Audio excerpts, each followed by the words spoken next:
और बढ़ते हैं अगली खबर की ओर। 5 साल से ज्यादा समय से जेल में बंद दिल्ली दंगों के आरोपी उमर खालिद और शर्जील इमाम जेल से बाहर आएंगे या नहीं, इसका फैसला आज हो जाएगा, क्योंकि सुप्रीम कोर्ट 2020 के दिल्ली दंगों से जुड़े मामले में खालिद और इमाम सहित 5 अन्य आरोपियों की जमानत याचिकाओं पर अपना फैसला सुनाने वाली है। जस्टिस अरविंद कुमार और जस्टिस एनवी अंजारिया की बेंच ने 10 दिसंबर को आरोपियों और दिल्ली पुलिस की दलीलें सुनने के बाद फैसला सुरक्षित रख लिया था। आरोपियों ने 5 साल से जेल में बंद होने का हवाला देते हुए जमानत की मांग की है। दिल्ली पुलिस ने आरोपियों की जमानत का विरोध किया और कहा कि दिल्ली में हुए दंगे सोची समझी साजिश का हिस्सा थे। आरोपियों की योजना हिंसा का दायरा पूरे देश तक फैलाने की थी। तो उमर खालिद और शर्जील इमाम, जो कि दिल्ली दंगों में आरोपी हैं और लंबे समय से जेल में बंद हैं, और वो ये मांग कर रहे हैं कि चूंकि इस मामले में अभी तक ट्रायल शुरू भी नहीं हुआ है और वे लगातार जेल में बंद हैं, इसलिए उनका न्यायिक हक है कि उन्हें जमानत दी जाए और इसमें इस याचिका पर सुप्रीम कोर्ट में सुनवाई होगी। इस मामले में बड़े पैमाने पर जो मुस्लिम संगठन हैं और समर्थक हैं, वो ये मांग करते रहे कि उमर खालिद के खिलाफ अन्याय हो रहा है। दिल्ली दंगे के आरोप में 5 साल से जेल में बंद है। जेएनयू से पढ़ा हुआ उमर खालिद 2020 के दंगों की साजिश में भूमिका का आरोप लगा है और यूएपीए के तहत दर्ज मामले में जेल में बंद है। गंभीर धाराओं में मुकदमा दर्ज है उमर खालिद के खिलाफ। पिछले 5 साल में जमानत की कई याचिकाएं खारिज हुई हैं और आज देखना है कि दिसंबर 2025 में अंतरिम जमानत जो घर में शादी की वजह से मिली थी, अब नियमित जमानत की मांग की जा रही है। ये जमानत मिलती है या नहीं, ये अब सुप्रीम कोर्ट पर निगाहें हैं। हमारे सहयोगी निपुण सहगल इस बड़ी खबर पर हमारे साथ जुड़ गए हैं। निपुण, सबकी नजरें इस फैसले पर टिकी हुई हैं, क्या जानकारी मिल रही है, कब तक ये फैसला आ सकता है? सुबह लगभग 10:35 के आसपास चंदन ये आदेश आएगा सुप्रीम कोर्ट का। और सिर्फ उमर खालिद और शर्जील इमाम की बात नहीं है, कुल 7 लोग हैं जो दिल्ली दंगों के आरोपी हैं, जिनको जमानत नहीं मिली थी दिल्ली हाई कोर्ट से। सभी की जमानत पर फैसला आना है, लेकिन खास तौर पर जो फोकस है वो शर्जील इमाम और उमर खालिद पर है, क्योंकि इनसे जुड़े कई वीडियो भी दिल्ली पुलिस ने प्ले किए, कोर्ट रूम में चलाए, और इन लोगों ने कहा कि नहीं, वीडियो के कुछ हिस्से काट कर दिखाया जा रहा है हमें कोर्ट की निगाहों में हमारी बदनामी करने के लिए, और हमें जमानत न मिल पाए इसकी कोशिश कर रही है दिल्ली पुलिस। कोर्ट ने भी पूछा था कि ये वीडियो के कुछ अंश दिखाकर क्या ये साबित हो रहा है कि आतंकवादी गतिविधि में ये शामिल है और ये यूएपीए की धारा इन पर लग सकती है। तो कोर्ट में बहुत सारी प्रक्रिया चली है, अब ये देखना है कि जजों का निष्कर्ष क्या है। जी, बहुत शुक्रिया निपुण, इस बड़ी खबर पर हमारी नजर बनी हुई है। तो शर्जील इमाम और उमर खालिद समेत 7 आरोपियों की इस मामले में सुनवाई होनी है। खबर है ग्रेटर नोएडा से, जहां के नॉलेज पार्क थाना क्षेत्र में एक सनसनीखेज वारदात को अंजाम दिया गया। यहां एक लड़की ने अपने विदेशी प्रेमी को चाकू से गोदकर मौत के घाट उतार दिया। तस्वीरों में मृतक का नाम हम आपको दिखाते हैं, डक जी यू है, जो साउथ कोरिया का रहने वाला था, जबकि हत्या का आरोप मणिपुर की रहने वाली लुंजेना पमाई पर लगा है। दोनों पिछले 2 साल से लिव इन रिलेशनशिप में रह रहे थे। पुलिस का कहना है कि जो शख्स है वो शराब के नशे में अक्सर लड़की के साथ मारपीट किया करता था और इसको लेकर आए दिन दोनों में विवाद होता रहता था। और बीती रात लड़की ने गुस्से में आकर युवक पर चाकू से हमला कर दिया, जिससे उसकी मौके पर मौत हो गई। लड़की ने खुद ही प्रेमी को अस्पताल भी पहुंचाया, जहां डॉक्टरों ने उसे मृत घोषित कर दिया। पुलिस ने आरोपी प्रेमिका को गिरफ्तार कर लिया और पूछताछ की जा रही है।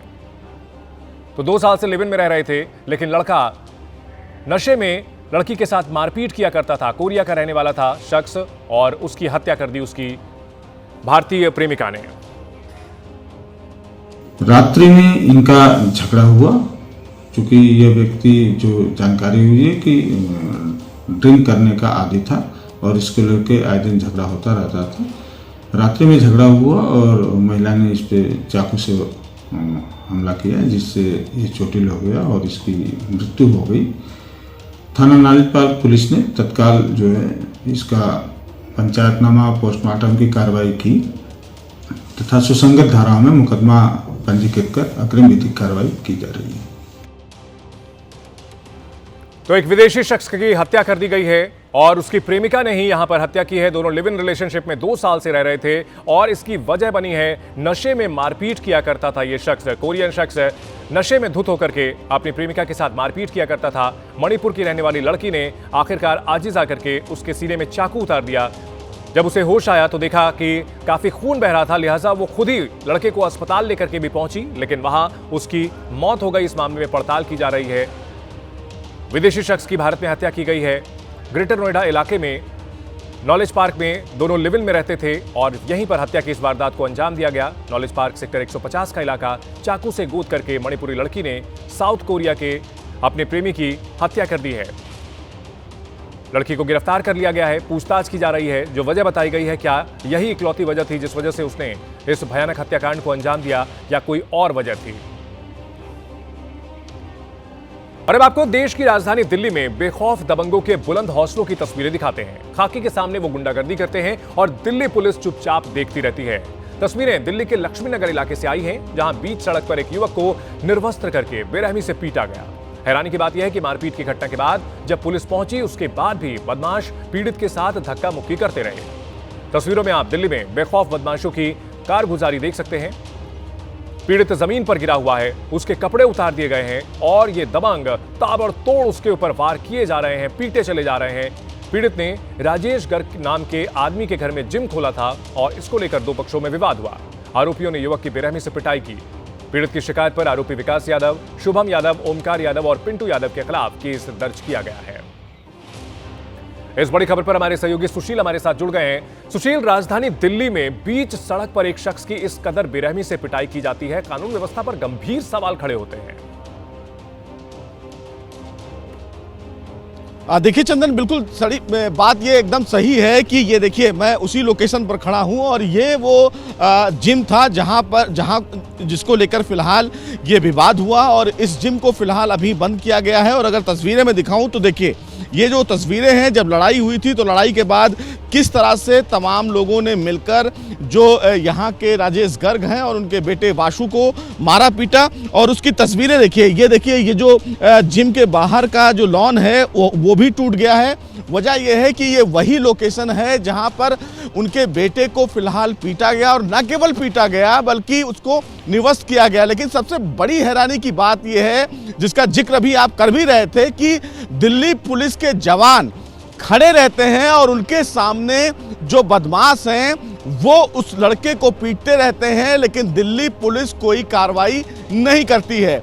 हालांकि अभी इलाके में जब हम लोग पहुंचे तो कई महिलाएं यहां से गुजर रही थी और उन्होंने ये कहा कि इस पूरे मामले में जो जिम यहां पर चला रहा था वो गालियां देता था, महिलाओं को लेकर कमेंट करता था और तमाम जो लोग हैं वो परेशान थे। चूंकि ये काफ़ी पॉश इलाका है, अगर मैं आपको तस्वीरों में दिखाऊं तो ये बैंक इनक्लेव लक्ष्मी नगर का काफ़ी पॉश इलाका माना जाता है और बड़े लोग यहाँ पर रहते हैं। लेकिन इस पूरे मामले में और इस बीच बड़ी खबर आ रही है सुशील, एक बड़ी खबर आ रही है। इस मामले का मुख्य आरोपी सतीश यादव गिरफ्तार कर लिया गया है, लेकिन वीडियो में मारपीट करते हुए और भी कई लोग दिख रहे हैं जो अभी फरार हैं। दिल्ली पुलिस फरार आरोपी की तलाश में जुटी हुई है। बड़ी खबर आ रही है, लक्ष्मी नगर में बीच सड़क पर युवक को बेरहमी से पीटने के मामले में मुख्य आरोपी को गिरफ्तार कर लिया गया है और अभी बाकी आरोपियों की तलाश लेकिन की जा रही है, उनकी गिरफ्तारी नहीं हुई है। ये तस्वीरें डराने वाली हैं और राजधानी दिल्ली में किस कदर से दबंग बेखौफ है। देखिए किस तरह से लड़के पीट रहे हैं उसे और पुलिस वाला रोकने की कोशिश भी करता है, लेकिन दबंग इतने बेखौफ हैं,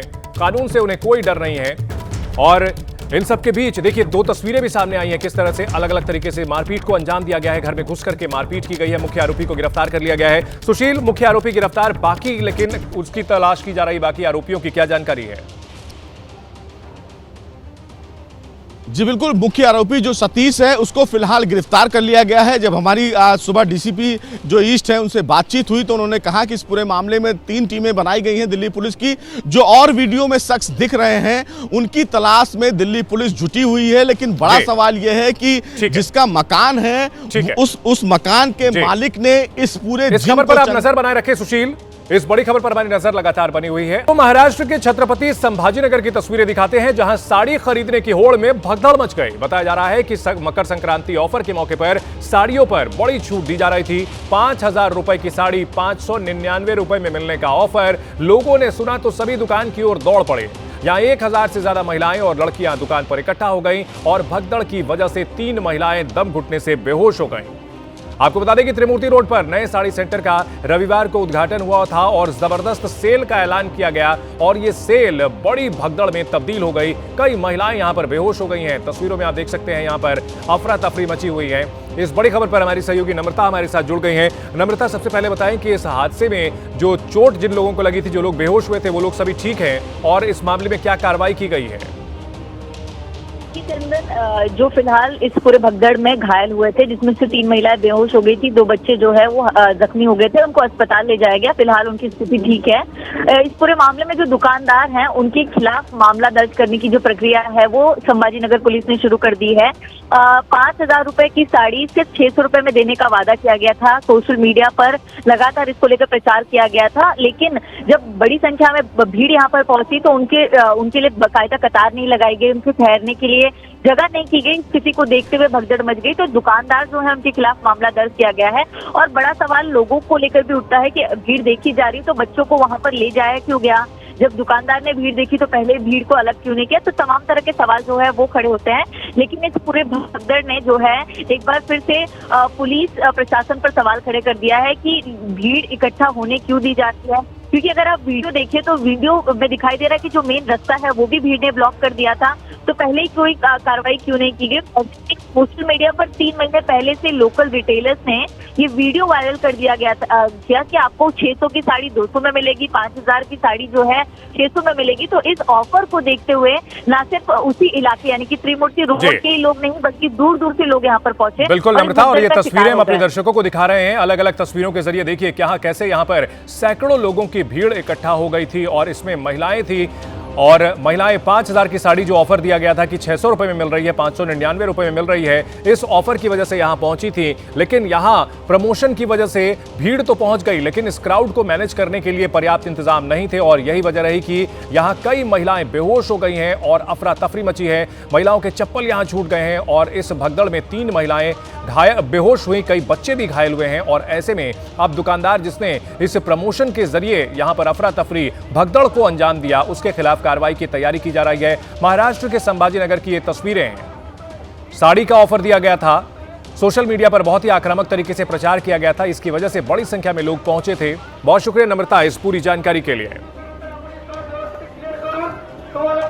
इस साल सोमनाथ मंदिर के 1000 साल पूरे हो रहे हैं और इस मौके पर पीएम मोदी ने एक ब्लॉग लिखा है। पीएम मोदी ने इस ब्लॉग में जिक्र किया कि किस तरह बार बार हमलों के बावजूद सोमनाथ मंदिर अडिग खड़ा रहा। पीएम मोदी ने लिखा है कि वर्ष 2026 में आस्था की हमारी तीर्थ स्थली सोमनाथ ज्योतिर्लिंग पर हुए पहले आक्रमण के 1000 साल पूरे हो रहे हैं। बार बार हुए हमलों के बावजूद हमारा सोमनाथ मंदिर आज भी अडिग खड़ा है। सोमनाथ दरअसल भारत माता की उन करोड़ों वीर संतानों के स्वाभिमान और अदम्य साहस की गाथा है, जिनके लिए अपनी संस्कृति और सभ्यता सदैव सर्वोपरि रही है। ये सर्वविदित है कि आजादी के बाद सोमनाथ मंदिर के पुनर्निर्माण का पवित्र दायित्व सरदार वल्लभ भाई पटेल के सक्षम हाथों में आया। उन्होंने आगे बढ़कर इस दायित्व के लिए कदम बढ़ाया। 1947 में दिवाली के समय उनकी सोमनाथ यात्रा हुई। उस यात्रा के अनुभव ने उन्हें भीतर तक झकझोर दिया। उसी समय उन्होंने घोषणा की कि यहीं सोमनाथ मंदिर का पुनर्निर्माण होगा। अंततः 11 मई 1951 को सोमनाथ में भव्य मंदिर के द्वार श्रद्धालुओं के लिए खोल दिए गए। उस अवसर पर तत्कालीन राष्ट्रपति डॉक्टर राजेंद्र प्रसाद उपस्थित थे। महान सरदार साहब इस ऐतिहासिक दिन को देखने के लिए जीवित नहीं थे, लेकिन उनका सपना राष्ट्र के सामने साकार होकर भव्य रूप में उपस्थित था।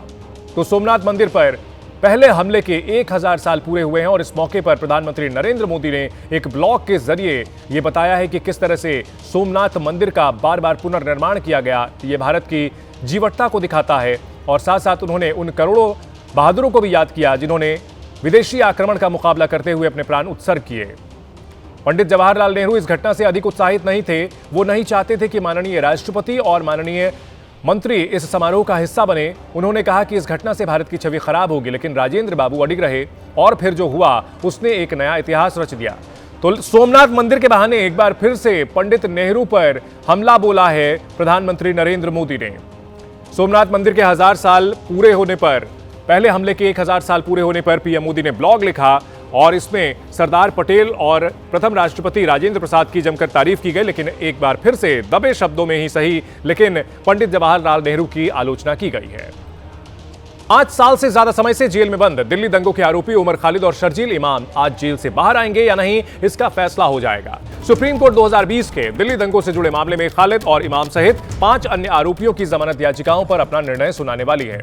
जस्टिस अरविंद कुमार और जस्टिस एनवी अंजारिया की बेंच ने 10 दिसंबर को आरोपियों और दिल्ली पुलिस की दलीलें सुनने के बाद अपना फैसला सुरक्षित रख लिया था। आरोपियों ने 5 साल से जेल में बंद होने का हवाला दिया है और जमानत की मांग की है। दिल्ली पुलिस ने आरोपियों की जमानत का विरोध किया है और कहा कि दिल्ली में हुए दंगे सोची समझी साजिश का हिस्सा थे। आरोपियों की योजना हिंसा का दायरा पूरे देश तक फैलाने की थी।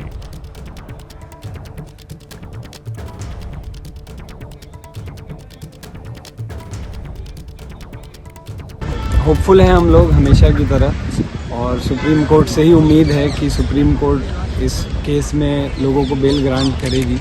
ऑलमोस्ट 6 साल हो चुके हैं लोगों को कस्टडी में एंड अभी तक ट्रायल शुरू नहीं हुआ है। इसी बात पे हमें काफ़ी उम्मीद है कि सुप्रीम कोर्ट आज अपने फैसले में लोगों को बेल ग्रांट कर देगी। और अंकित गुप्ता इस बड़ी खबर पर हमारे साथ जुड़ गए हैं। अंकित, बार बार यही दलीलें दी जा रही हैं कि लगभग 6 साल से वो जेल में बंद हैं और इसी के हवाले पर जमानत की मांग की जा रही है, जबकि दिल्ली पुलिस की ओर से कहा जा रहा है कि काफी गंभीर मामला है, जमानत नहीं दी जा सकती। क्या कुछ अपडेट आपके पास? जी बिल्कुल, अभी इस मामले में अगले कुछ मिनटों के अंदर जो है सुप्रीम कोर्ट का जो वो फैसला सामने आ जाएगा, जिससे स्थिति क्लियर हो जाएगी कि क्या इन लोगों को जमानत मिल रही है या नहीं मिल रही है। क्योंकि इससे पहले अभी कोई सितंबर महीने में ही हाई कोर्ट में भी याचिका लगाई गई थी, जमानत याचिका, लेकिन हाई कोर्ट ने उस याचिका को खारिज कर दिया था और उसके बाद में सुप्रीम कोर्ट का दरवाजा खटखटाया गया था।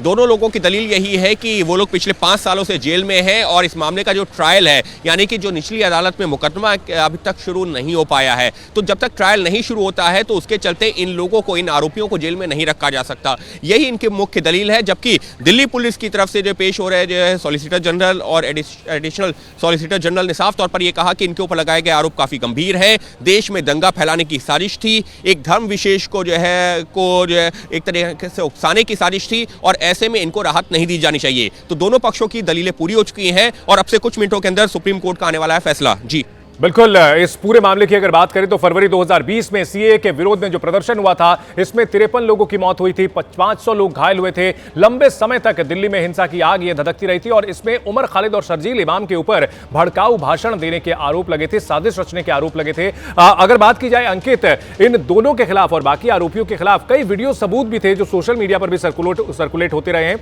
और यह मामला काफी हाई प्रोफाइल रहा है। इसमें तो ममदानी की ओर से भी बाकायदा नोट भेजा जा रहा है, तो निश्चित तौर पर सबकी निगाहें इस पर टिकी होंगी।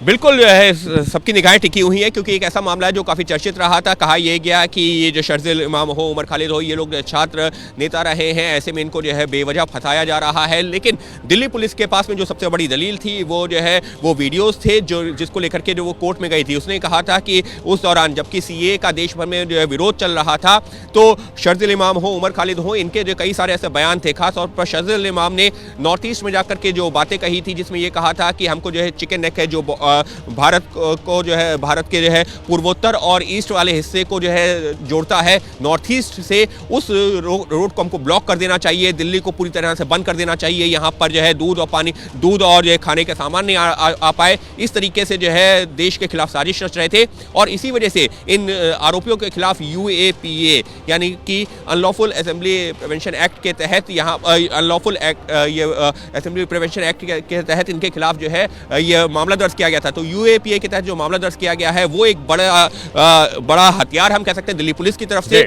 लेकिन जो बड़ी दलील बड़ी खबर आ रही है अपने दर्शकों को वो भी बता दें। आज से दिल्ली विधानसभा का शीतकालीन सत्र, विधानसभा के बाहर आम आदमी पार्टी प्रदर्शन कर रही है, प्रदूषण के मुद्दे पर प्रदर्शन कर रही है आम आदमी पार्टी। इस वक्त की बड़ी खबर आ रही है, आम आदमी पार्टी जो कि अब विपक्षी पार्टी है, विरोध प्रदर्शन करती हुई शीतकालीन सत्र से पहले देखिए तस्वीरें। आम आदमी पार्टी विरोध प्रदर्शन करती हुई दिख रही है, चेहरे पर मास्क लगा करके आम आदमी पार्टी के नेता प्रदर्शन कर रहे हैं। आज दिल्ली वालों को ये मास्क पहनने पड़ रहे हैं सांस लेने के लिए।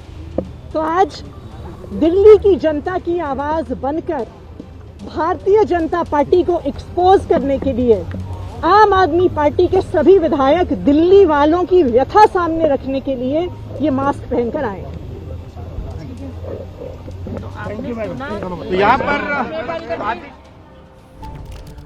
तो यहां आम आदमी पार्टी की ओर से प्रदूषण को लेकर के दिल्ली सरकार पर हमला बोला जा रहा है, दिल्ली की रेखा गुप्ता सरकार के ऊपर हमला बोला जा रहा है। पिछले कुछ महीनों में AQI लगातार ऊपर चढ़ता रहा है और इस पर मनजिंदर सिंह सिरसा क्या कह रहे हैं आपको सुनाते हैं। आने की और ख़त्म करने की तरफ दिशा पकड़नी हो, चाहे दिल्ली के अंदर जरूरतमंद लोगों के लिए अटल कैंटीन खोलनी हो, चाहे दिल्ली के अंदर गरीब लोगों का, ज़रूरतमंद लोगों का इलाज हो सके उसके लिए 10 लाख रुपए रखना हो, और ख़ास तौर पर जो हमारा SC भाईचारा है उनकी आय सीमा 2 लाख तक की जो थी उससे वो सिर्फ बेनिफिट ले सकते थे, उसको बढ़ाकर और लगभग 2.5 गुना 3 गुना तक भी उसको उन लोगों को दायरे में लाना हो। इससे लाखों लोग और भी कम सीमा में जो जरूरतमंद लोग थे उनकी सीमाएं बढ़ गई हैं और लाखों लोग इसमें बेनिफिट ले पाएंगे। ऐसे अनेकों काम किए हैं, इसके लिए हम रेखा गुप्ता जी का धन्यवाद भी करते हैं। सीएजी की रिपोर्ट आने की भी खबर है। प्रदूषण पे भी चर्चा बिल्कुल आएंगे जी, प्रदूषण पे चर्चा होनी चाहिए।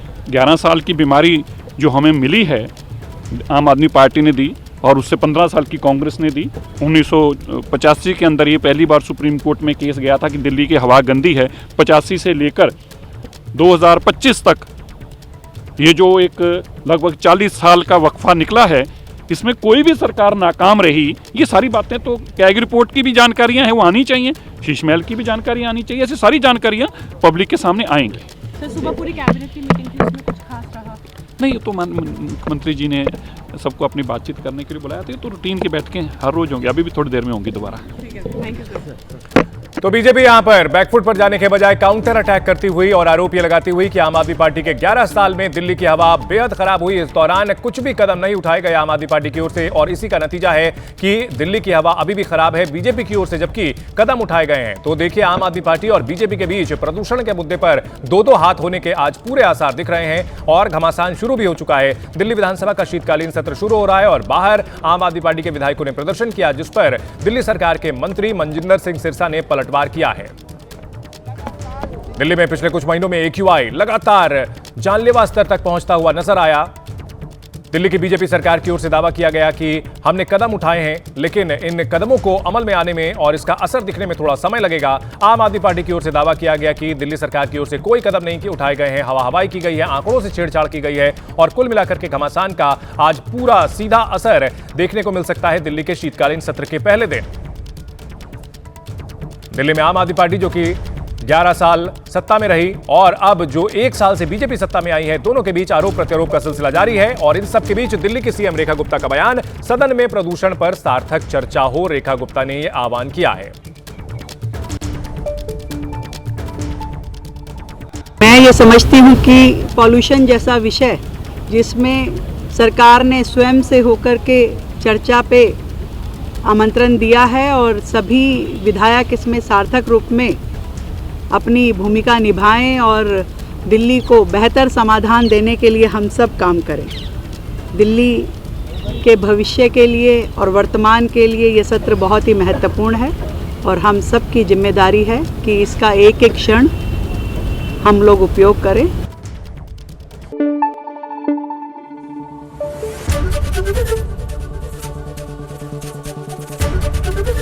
ABP न्यूज़ आपको रखे आगे।